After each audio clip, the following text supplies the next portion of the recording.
Bukas ang malaking tarangkahan ng mansyon at nakakit ng binati si Luna na babaeng katulong na sa tansya ay nasa 40 ang edad.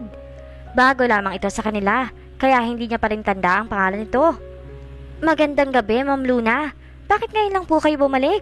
Kanina pa po naghihintay sa pagkahinan sina Sir Sebastian at Madam Trina. Paliwanag nito sa kanya matapos niya makapasok sa loob ng gate. Tanging ngiti lamang ang sinagot niya rito dahil wala siya sa mood na makipagkwentuhan sa iba. Binagtas niya ang sementadong daanan patungo sa malaking pinto ng mansyon. Sa pagbukas ito, bumungad-gad sa kanya malaking portrait ang daddy niya at ni Trina noong kasal na mga ito. Parehong may malaking ngiti sa mga labi ang dalawa.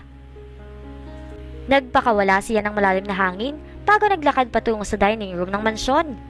Nang makapasok sa nakabukas ng pintuan, inabutan niya nagkukwentuhan sina Trina at ang daddy niya.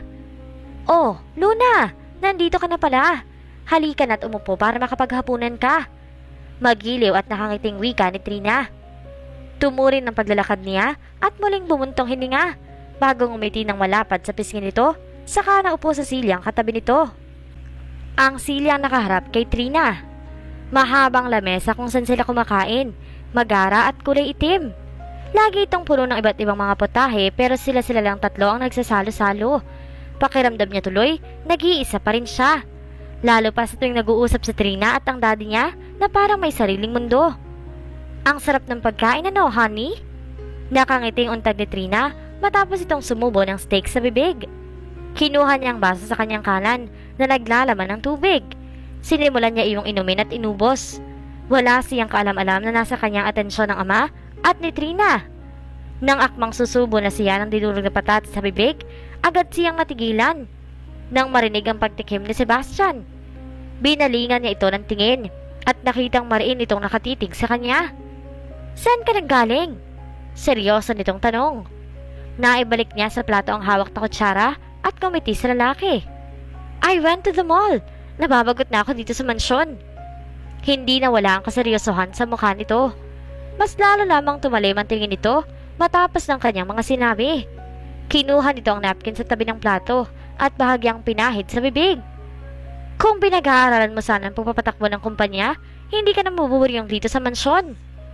Matapos maling ilapag sa mesa ang hawak na napkin, muli nitong ibinalik ang tingin sa kanya. Nagbaba siya ng muka at lumunok ng ilang ulit. 23 taong gulang na rin siya at sinubukan niya namang pag-aralan ang pasikot-sikot sa isang kumpanya. Pero sadyang wala siyang hilig sa pagpapatakbo ng mga negosyo. Hindi niya iyon passion. Palihim niyang tinapunan ng tingin ang kanyang daddy at napabuga muli ng hangin na makita itong matalim pa rin ang tingin. "Daddy, hindi pa po ako handa." Pag-amin niya rito. Tinapunan niya ng tingin si Trina na nang sa mga oras na iyon, tahimik lamang na kumakain. "Kailan ka pa magiging handa?" Napaigtad siya at natigilan naman si Trina sa pagtataas ng boses ni Sebastian. Madalas din itong hinampas ang kamay sa ibabaw ng mesa. "Matanda na ako, Luna. Darating ang araw na mawawala na rin ako sa mundo. Paano ka na maiiwan kung ganyan ang ugaling pinapakita mo?" "Daddy, huwag mo nga sabihin yan." Mababakas ang pag-aalala sa kanyang tinig. Sa tuwing nagkakaroon sila ng ganong diskurso, lagi nitong sinasabi ang bagay na iyon.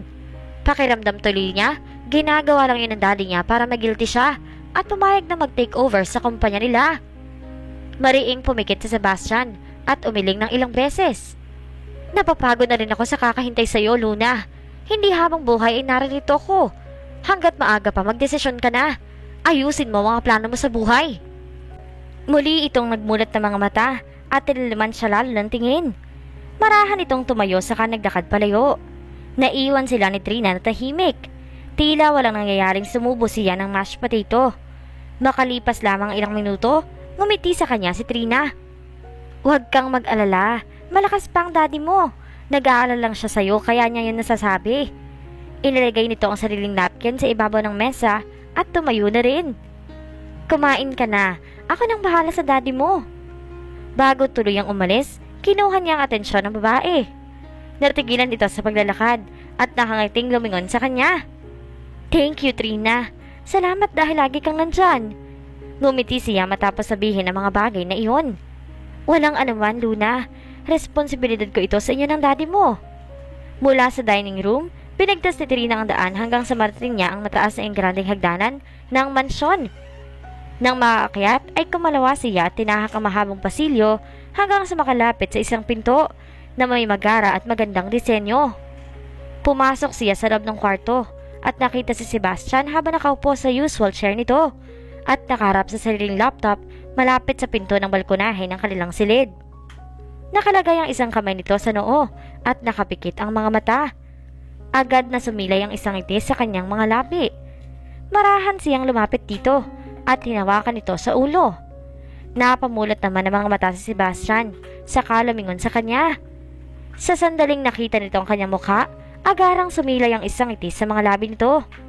Ibinaba nito ang sariling kamay at tinayaan siyang masahihin ang noo nito. Nanatiling nakasilay ang ngiti sa mga labi niya habang minamasahe ang noo ng lalaki. Bahagya pa siyang yumuko upang ilapit ang bibig sa mga labi nito. Pagpasensyahan mo na si Luna, bata pa yun eh. Ine-enjoy pa niya ang buhay niya, honey. Bulong niya sa tenga nito na ikinabuntong hininga ng lalaki. Hindi na siya bata at ako, matanda na ako. Hindi ako mapapanatag hanggat hindi ko na ipapasa sa kanyang kumpanya. Hinawakan nito ang kanyang kamay at dinala iyon sa mga labi nito. Tumawa siya ng bahagya. Matanda? Sigurado ka ba? May matanda bang nakakaya pang tumagal ng 5 rounds? Tila nanunokso niyang tanong. Natigilan si Sebastian at nilingon siya. Sumilay ang nangaakit ng ngiti sa mga labi niya. Ang lalaki may napangiti na rin. Honey, huwag mo nang isipin si Luna. Nandito ako. Akong bahala sa kanya. Hindi ko siya pababayaan. Binawi niya ang kanyang sariling kamay bago nagtungo sa harap nito at umupo sa kandungan ng lalaki. Dadating din ang oras na magiging handa rin siya. Pero hanggat hindi pa yun nangyayari, huwag mo na siyang pilitin. Mag-aaway lang kayo. Matagal siyang tinitigan na si Sebastian sa mga mata.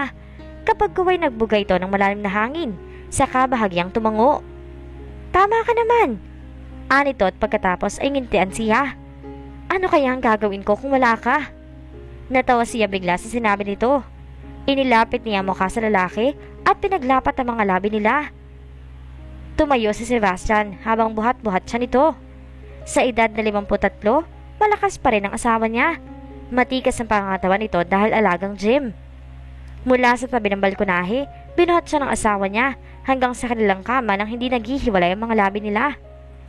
Sa laki ng mansyon, hindi sila nababahalang marinig ng ibang tao sa loob. Magkakalayo kasi ang mga kwarto. Si Luna ay nasa pakinadulong kanan, ang silid habang ang mga katulong ay may sariling kwarto sa ibaba. Lumapad ang ngiti sa mga labi ni Trina na makitang hinubad ni Sebastian ang suot itong itim na t-shirt. Pero pagkatapos itapon sa sahig ang damit, bigla itong tumigil at tumakbang palayo. Bahagya siyang nagtaka habang sinusundan ng tingin ng asawa. Lumapit ito sa malaking cabinet na nasa harap ng kama nila. Binuksan iyon at may kinuha sa loob. Bahagya siyang natigilan na makita ang bagay na dala nito sa isang kamay. Isang pulang kahon na bahagya ang laki. Nang makalapit ito sa kanya, inabot ito sa kanya ang kahon. Nakangiting tinanggap niya iyon, pero binalingan muna ng tingin ang mukha ng asawa. Nakangiti rin ito sa kanya habang hinihintay na buksan niya ang kahon. Ano to, honey? Natatawa niyang tanong sa lalaki. Hindi na niya hinintay na makasagot ito. Binuksan na niya ang kahon at bahagya pang natigilan na makita ang laman noon. Isang kwintas na may malaking diamante na hugis bilog sa gitna ang bumungad sa kanya. May maliliiting diamante sa lubid ng kwintas.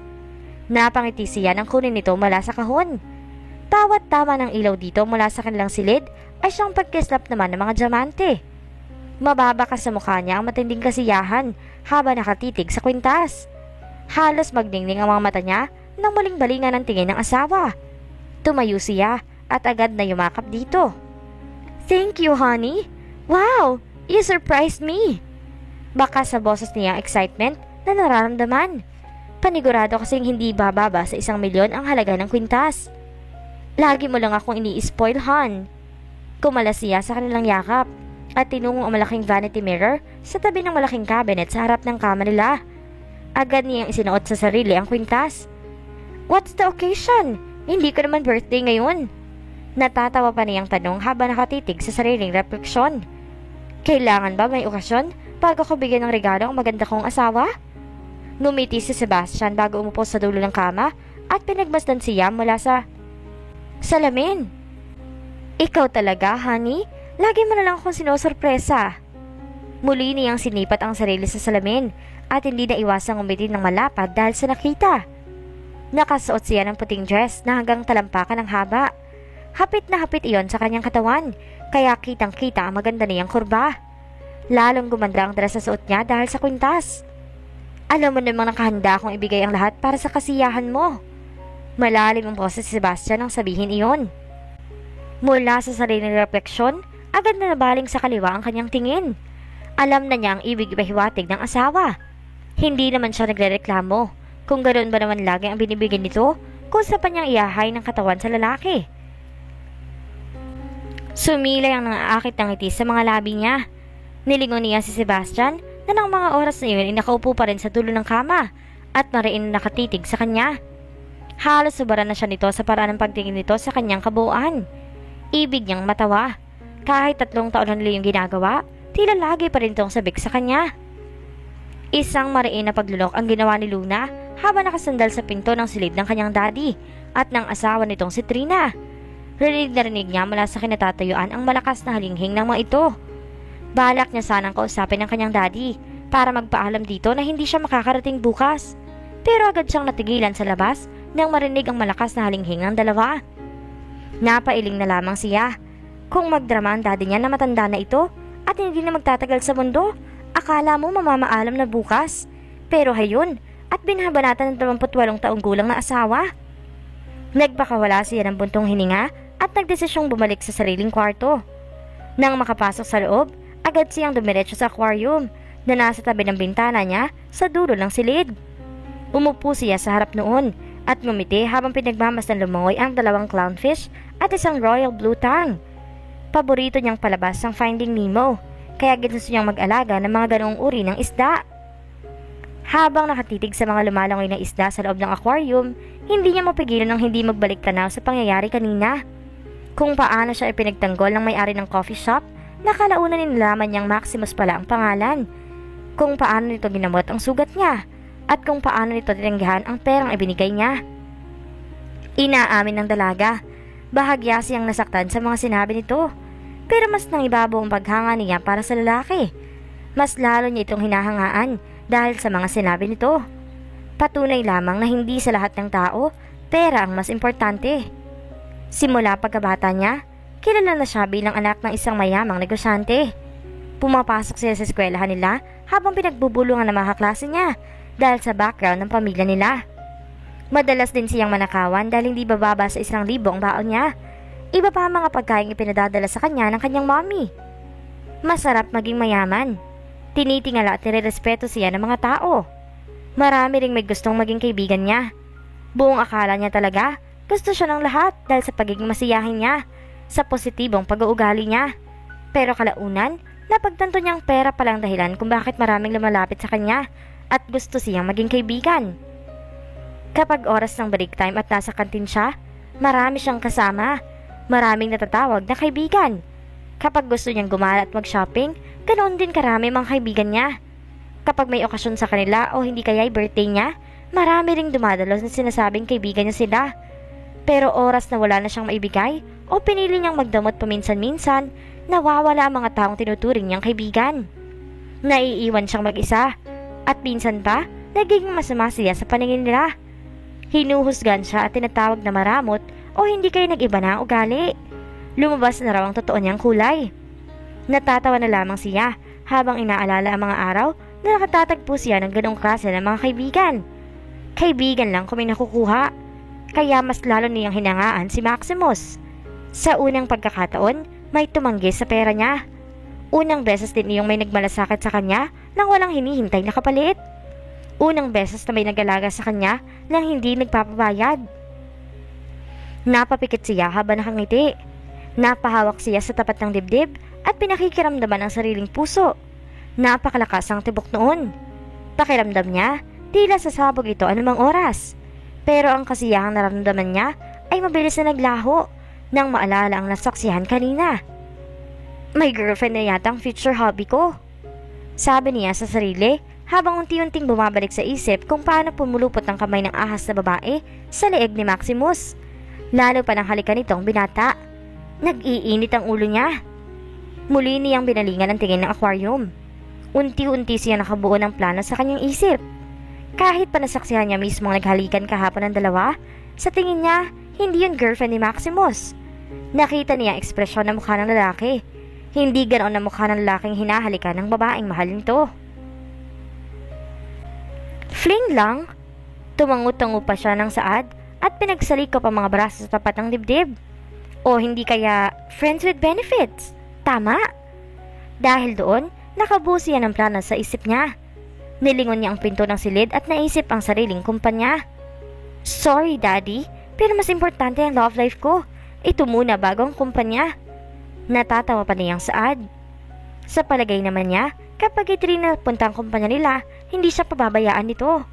Ramdam niya ang pagmamahal ng babae sa daddy niya at para sa kanya. Kung tatanungin siya, mas gugustuhin pa niyang ito ang magpatakbo ng kumpanya. Mula sa aquarium, nalipat sa mesang katabi ng kama niya ang kanyang tingin. Doon, pinagmasdan niya sa isang picture frame ang nakatanging mukha ng kanyang mommy, habang karga siya nito nung siya'y 2 taong gulang pa lamang. Don't worry about me, Mommy. Trina is here. She will take care of us. Sandali siyang huminto bago nag-isip. Hindi naman niya kami tatry na rin, hindi ba? Trina! Naalimpungatan mula sa pagkakatulog ang babaeng si Dorothy nang marinig ang mahihinang tinig.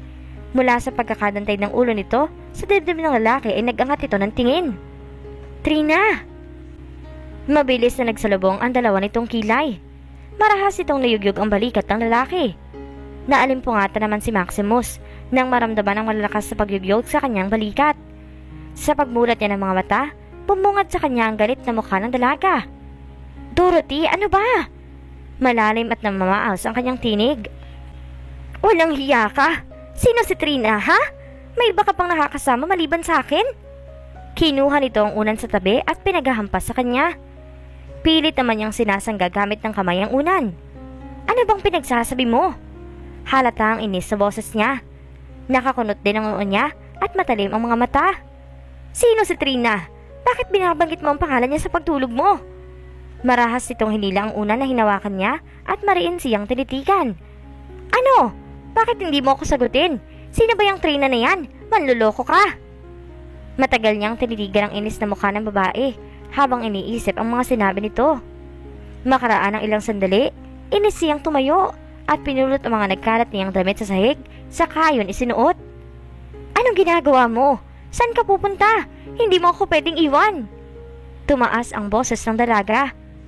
Matapos niyang isuot ang mga damit, walang sabi siyang umalis at tinungo ang pinto ng kondo nito. No! Maximus, don't leave! Mula sa galit na tinig ay nagbago bigla ang boses ng babae.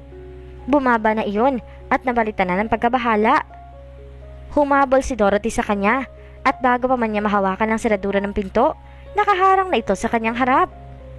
Uminig lang ulit ang dalaga. Maximus, please, don't leave. I'm sorry kung nag-overreact agad ako.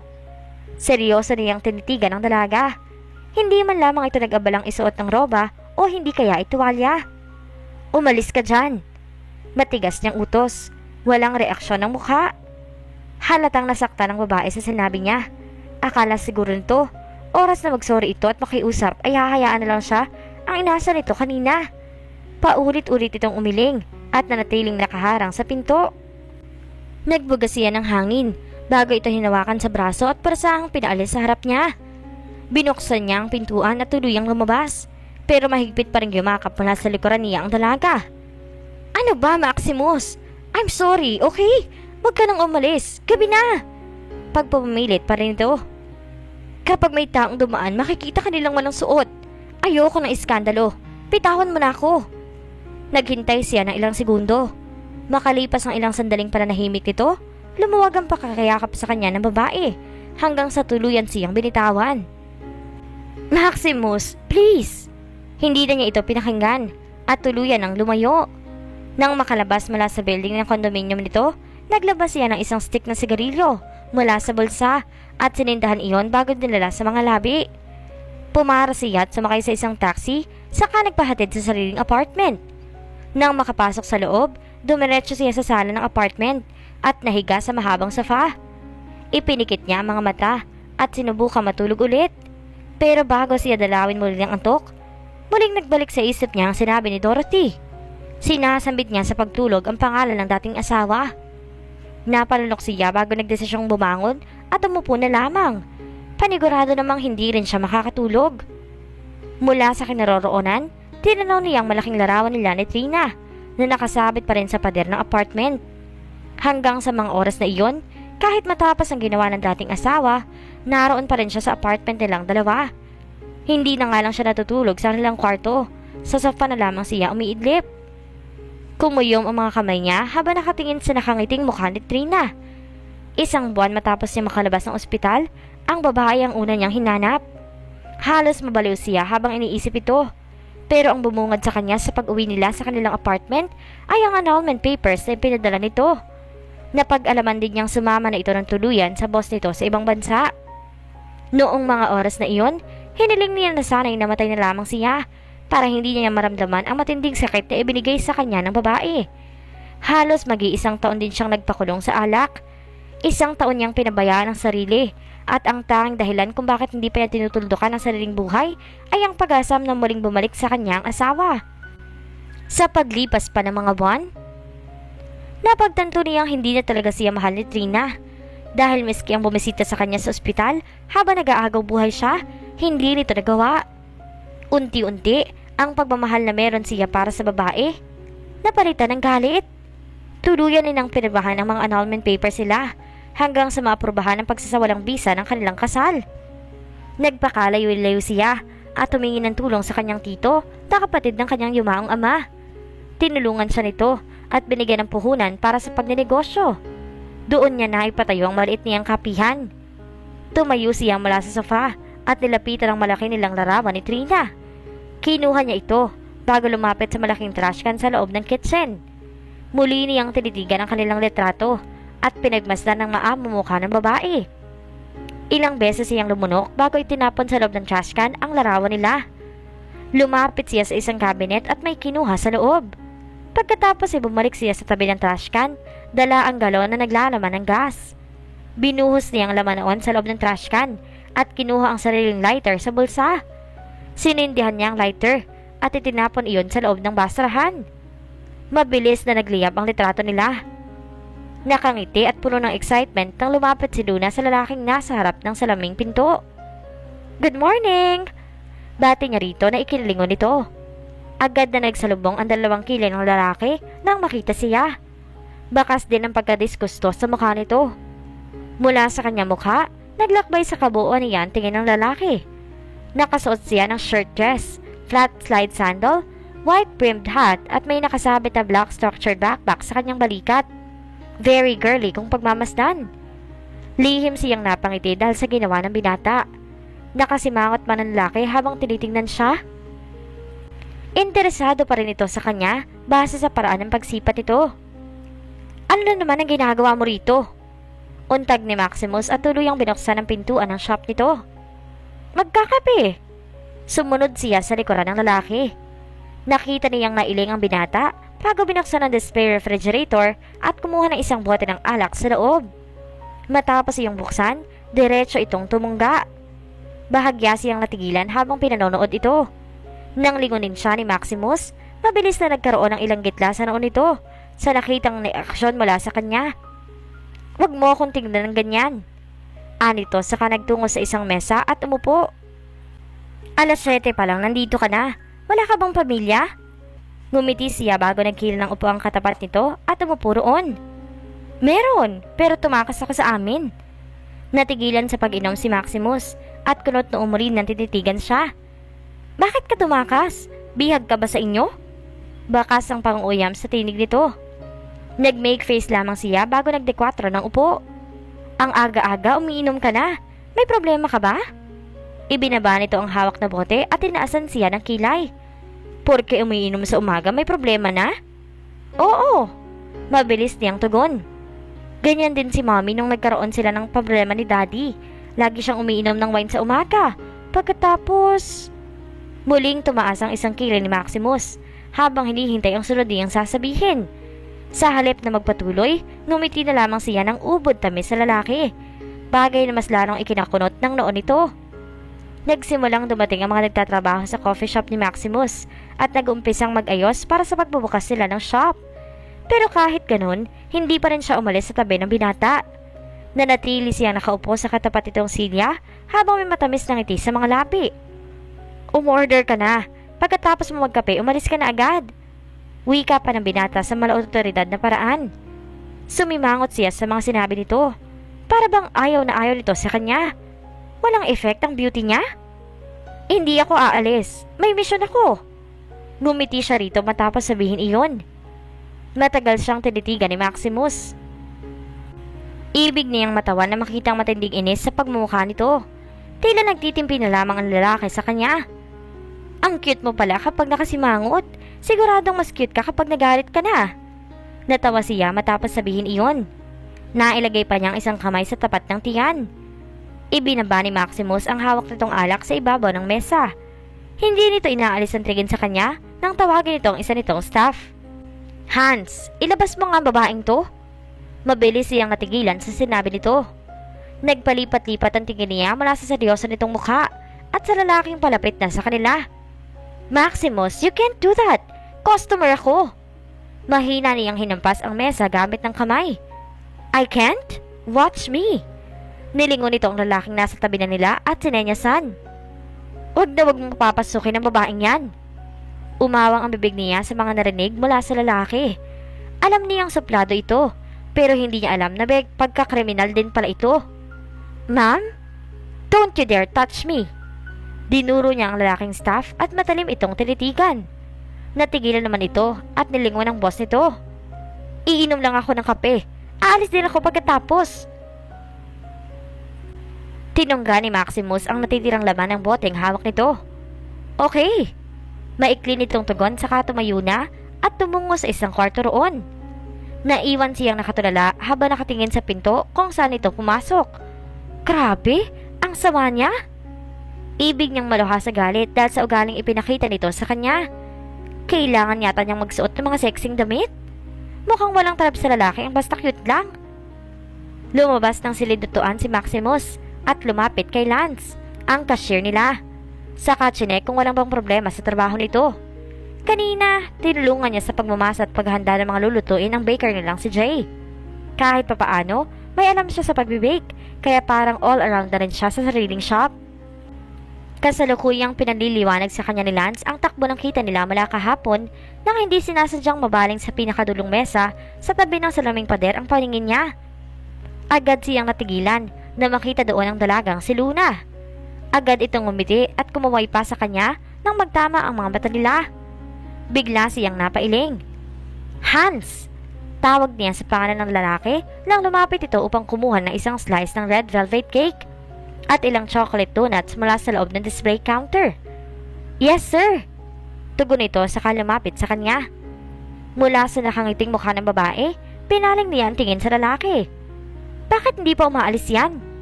Palihim na nilingon ng staff ang dalaga, saka muling ibinaling ang atensyon sa kanya. Eh sir, pagkatapos po niyang maubos yung order niya kanina, umorder po ulit. Bahagyang kumunot ang noon niya dahil sa narinig. Sinipat niya ang relong pambisig at nakitang 10:00 na ng umaga. Nagbugas siya ng hangin bago umiling. Matapos inumin ang pangalawang milk tea na in-order niya, biglang natigilan ng dalagang si Luna na makitang naglalakad patungo sa pinto si Maximus. Agad niyang binaba ang hawak na milk tea at tumayo upang sundan ito. Nang makalabas ng kapihan ito, inayos niya ang pagkakalugay ng buhok at sumunod sa likuran ng binata. Nang maramdaman ni Maximus ang kanyang presensya, bigla itong huminto sa paglalakad at nilingon siya. Ano na naman ba? Halatang iritable ang boses ito. Ngumiti siya at mas lalong lumapit dito. Saan ka pupunta? Sama ko! Natigilan si Maximus sa kabahagyang umiling. Napasa po ito sa sariling sentido bago dinuro ang kinatatayuan niya. Dito ka lang, wag mo akong susundan hanggat nakakapagtimpi pa ako. Tumalikod na ito at nagpatuloy sa paglalakad. Umismid siya habang nakatingin sa likod nito. Ang init naman ng ulo, wala nga tong love life. Natatawa niyang turan bago nagpatuloy sa pagsunod. Nakita niya itong pumasok sa isang kainan. Sa halip na sumunod sa loob, nanatili siya sa labas at binuksan ang kanyang cellphone. Sinadya niyang hindi yun tingnan kanina dahil alam niyang kokontakin siya ng daddy niya. Hindi nga siya nagkamali. May 3 tawag siya mula sa numero ng daddy niya at 5 tawag naman mula sa Tito Julio niya. Nang mapansin niyang may 2 siyang text message, binuksan niya iyon at napag-alamang galing naman ang mga ito kay Trina. "Nasaan ka na ba, Luna? Galit na ang daddy mo. Kanina pa siya naghihintay sa'yo." Yun ang unang laman ng mensahe nito. 8:30 iyon. Binuksan naman niya ang pangalawa nitong text message na pinadala kanina lamang 10:00. "Umuwi ka mamayang lunch. Dito kakain sa mansyon ng daddy mo." Re-replyan niya sana ang text ito, pero mabilis siyang natigilan nang mapansin ang lalaking nakatayo sa harap niya. Nag-angat siya ng tingin at nakita ang seryoso mukha ni Maximus. Mabilis na gumuhit sa isang ngiti ang mga labi niya. "Tapos ka na?" Tanong niya rito at tinapunan ng tingin ang puting supot na dala nito sa isang kamay. Puno iyon ang lunch pack na marahil ay mga in-order nitong pagkain. "Bakit mo ba talaga ako sinusundan?" Seryoso nitong tanong na ikinangiti niya ng malapad. "Oy, curious siya." Bahagya siyang tumawa matapos ng sinabi. "Bakit mo ba sinusundan ng isang tao?" "Kasi aso ka." Mabilis at walang pag-aalinlangan nitong tugon. Natigilan siya at napasinghap. "Grabe ka naman." Inirapan siya nito at nagpatuloy na muli sa paglalakad. Nakagat niya ang iba pang labi bago nagmamadaling sumunod dito. "Kasi gusto mo siya." Aniya mula sa mataas sa tinig. Napangiti siya na makitang natigilan si Maximus, pero sandali lamang iyon. Muli itong naglakad nang hindi man lang siya tinatapunan ng tingin. Dead mang confession niya? "Ohoy, Maximus! Gusto kita!" Ngumiti siya ng malapad matapos isigaw iyon. Nakuha niya ang atensyon ng ibang mga tao sa paligid, kaya nabaling sa kanila ang tingin ng mga ito. Pero kahit ganoon, hindi pa rin siya nililingon ng binata, hanggang sa tuluyan itong makalayo. Sumilay ang isang matamis na ngiti mula sa kanyang mga labi. "Mapapas sa akin ka rin." Bahagya niyang inayos ang buhok bago sumakay sa isang taxi at nagpahatid sa kanilang subdivision. Habang lula ng sasakyan, paulit-ulit niyang iniisip ang nangyari kanina. Hindi mapapatigil ang isang tao mula sa paglalakad o sa ginagawa nito kung talagang wala itong pakialam sa iyo o sa sinabi mo. Na-caught off guard ito sa sinabi niya kanina, kaya sigurado siyang marupok din ito. Wala siyang pakialam kung malaki o maliit lamang ang tsansa. Ang importante, may nakikita na siyang pag-asa para makuha ang lalaking gusto niya. Napangiti siyang muli at binalingan ng tingin ang cellphone niyang nasa kamay niya. Natigilan siyang bigla nang may maalala. Bakit ko nga ba hindi naisip yun? Ani at mabilis na binuksan ang cellphone. Pumunta siya sa app ng Facebook at nag-login sa sarili niyang account. Nang mabuksan ang account niya, hindi niya binigyan ng pansin ng 300 plus notifications, 150 messages at 3,000 friend requests. Dumiretso siya sa search bar at tinype ang pangalan ni Maximus. Nadismaya siya na makitang marami ang resulta. Karamihan ay mula sa ibang bansa, pero mas nadismaya siya na makitang hindi ito hinahanap.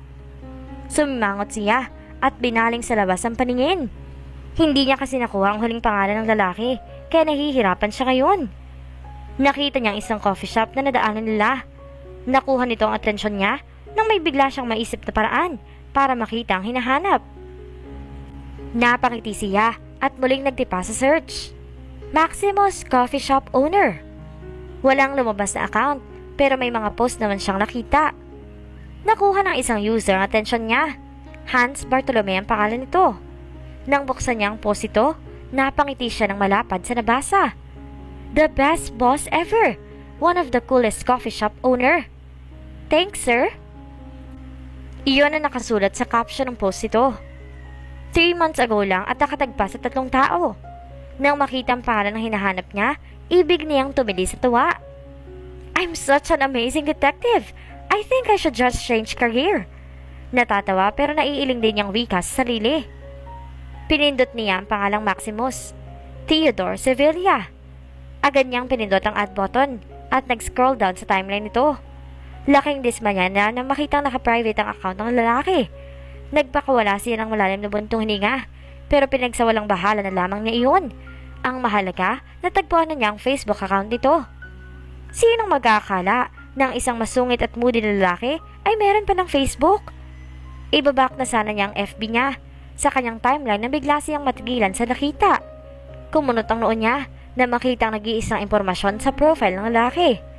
Status: separated?